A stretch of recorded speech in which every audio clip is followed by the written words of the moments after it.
Hey, everybody. We're going live on a couple different places here. So I just wanted to introduce ourselves, Mary Thomas with Remax Professional and Jennifer Fiore with Guild Mortgage. hey, you guys, I'm so glad you got to join us again. Thanks for joining us live. We were touching bases on what we had discussed last time.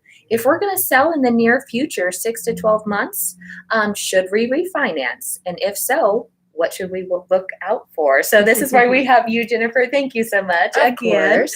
There was so much positive and great information in the last one. I'm so excited to do another one with you. Me too.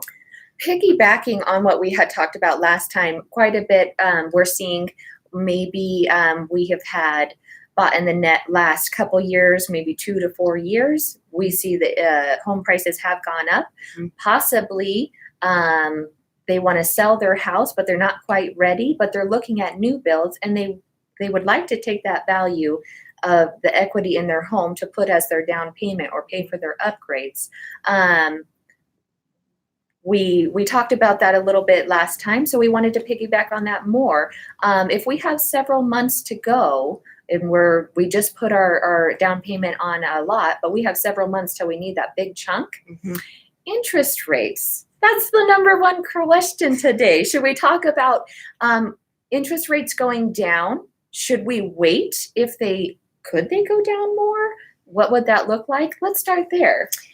Well, I don't have a crystal ball, but Yes. I can tell you that they are pretty low. They're not at their lowest. I think we hit our lowest back in September. So Okay. They come up a little bit. When you're buying new construction, you do have a pretty long window, so you don't necessarily need to lock right away. I'd really lean on your lender, because the lender is going to see what rates you're doing. And what affects rates are so many different things. It could be the stock market, the China tariffs, Iran and Iraq, the conflict that's going on there. A lot of things affect rates up and down. Yes. Usually bad news for the economy means good news for rates. So it really depends. You don't want to wish bad things to happen so rates go down. Sure. But you really want to just keep in contact with your lender, because we're going to be able to see, are they moving up or are they moving down? And they change on a daily basis. Sometimes they change multiple times a day, depending on what's happening in the market. It's pretty crazy. And that's why you're always saying, well, you call you guys watch it, Right. and make sure, hey, Right. this is great. Do you Right. want to lock it in at this amount? So Right. if we have several months, how far out can we lock in that loan? Usually it's 60 days, but Okay. we actually do have a program that will allow you to lock a whole year in advance. Oh, are you kidding? No. Now, nobody's using that right now because rates are so low. Sure. But if rates start to move and you're 4 or 6 months out, Mhm. and we do get some, the economy continues to do really well, and we start seeing that rates are going up, your lender can go, hey, let's lock in 6 months from now. And the really cool feature of it as well is it has a free float down. So if you lock, let's say, at 4.5%, and right before closing, the rates are actually 4%, you get a free float down. You're not stuck at the 4.5. So it protects you in the long run, but then you also get the free float down. So you just really need to be in communication with your lender, talk to your lender, make sure your lender is watching rates if you're not locked. If they're not watching rates and something happens, your rate can go up. So it's a risk to not be locked. It is. Absolutely. Yep. Now, is this only for new builds, or could this be for any kind of refinancing, locking in? This is for new construction only. When we were talking about a 360-day lock. So Okay. normally though, it's 60 days. So Sure. yeah. So you kind of have to be in contract to lock that loan? Not necessarily. We do have a Interest lock rate? and shop program as well. Oh. So yeah, so you could literally be pre-approved out shopping for a home, and we can lock that interest rate, Okay. and then save you in case, again, only if the market's volatile. Okay. It's really not very volatile right now. So And we're aware it's not cookie cutter, so it would Right. be on each person, each individual, and Right. what they're looking to do. And that's why we come to you Yeah. to say, this is what we're looking for. What's the best right, deal? what are my options? You just want as many options as possible. So yeah. And again, to not be scared to call several months before you're even thinking of doing anything, to get a plan together, because Right. Every time I talk to you, if we're getting ready to put a loan in or getting ready to shop, each one is very different. So we talk, we get a game plan, then we have a chance to go and think on it, make sure that's what we want to do. And sometimes we twerk a couple things, Right. and talking with you really helps make the best outcome for what you're looking to do. Right. And It's good to get prepared. And really, Yeah. whether you're refinancing or you're selling, get prepared. I don't think you can ever be over prepared. due You really diligence can't. pays off here. Yes. Yes, it does. In that case, when we're going to refinance, is that very similar to your first loan, or just a loan if you don't have a home? Is refinancing the same kind of criteria that you do, or is it different? What You does that mean look so like? refi and purchase? Mhm. Yeah, they are very, very similar, quite honestly. Okay. So you're going to go through the same process. It's going to be about a 30-day time frame. Okay. Sometimes you don't need an appraisal. It really depends. We are getting things called property inspection waivers. Okay. That's up to the investor. Fannie Mae, Freddie Mac decides if they require an appraisal or not. Okay. So sometimes that can be one of the small differences from a purchase. Refinances are not as stressful, honestly. You don't have a Okay. deadline for moving. You don't have Yeah. to move. But other than that, they're pretty much the same. We have to get the same documentation. We've got to go through underwriting. Okay. So same time frames. So it's about the same. Really the same Real similar. process, Mhm. but maybe a little less stressful if you're going to stay in your Right. home and you're refinancing. Right. If we're thinking of refinancing to maybe purchase that new home or a different home and sell, but we're not quite ready, Mhm. we have several months. What are some things? Are there anything we need to avoid, or are we good to go if we have a home and it has equity? No, there are a lot Oh. of things to avoid. Darn it, So- we're not good to go. Dang. Yeah. So when you get pre-approved, your credit is normally good for 4 Okay. months. So your Okay. approval is good for 4 months. But that's as long as nothing changes. That means your income can't change. So you can't go quit your job, Oh, dang it. or you can't go get a demotion. That Okay. can change your numbers.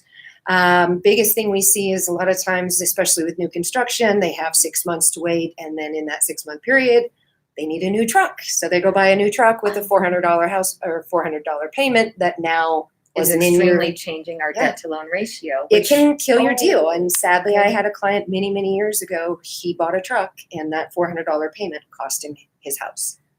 So you really just need to be careful. The best advice I would give somebody is if you're thinking of buying a vehicle or you need to rack up some debt, call your lender, talk with them about it. You can tell them what you think the payment's going to be. They Okay. can rerun the numbers and make sure before you do it that it's not going to impact the purchase your plan for Right. the future. or your refi. It can go either way. On a refi, same thing. You add a liability, it can cause a problem. Right. So- And again, why you're here. Yeah, right.